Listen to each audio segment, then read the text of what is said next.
by Nieto as they head down into the braking zone for the opening hairpin, and there's an instant behind. It's Artur Janosz who wipes out Nieto, and that's a huge instant for Artur Janosz. The car flies off the road. Nieto, the completely innocent victim in that, and also caught up as well with Sean Walkinshaw, who Janosz launched himself off. So it's the Campos driver, Artur Janosz, who really was very lucky that that wasn't a more serious incident, because he made contact with Walkinshaw just at the start of the braking zone. It ripped the wheel off the car, and thereafter had absolutely no possibility to slow itself down. It's rather split open the pack as well.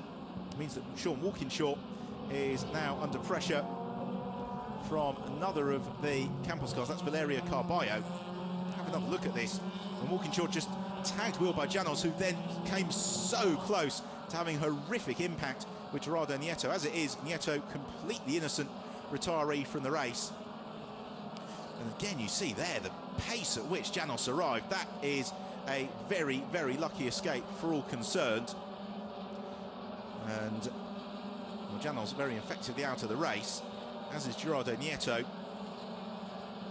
who will look back at that and initially will think how unlucky he was, and I think on reflection may think how lucky he was just that it was his rear wing that was snagged and not a more substantial impact with the body of his car. Now hopefully that won't prompt a safety car. That is Gerardo Nieto, who hops over the barrier.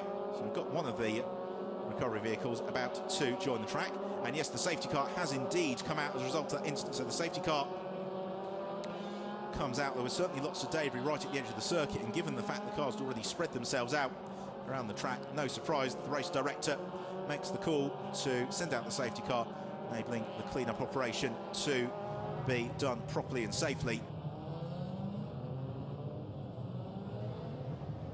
So the safety car comes out at the end of lap 3. And there you can see Gerardo Nieto's car right at the edge of the circuit. It is Hector Hurst who leads from Nelson Mason in second. Sandy Stuvik is third. Santiago Urrutia fourth. Alexander Toro fifth. Ed Jones completes the top 6 in the Copper class. Richard Gonda leads from Tommaso Mencini and Cameron Twynham.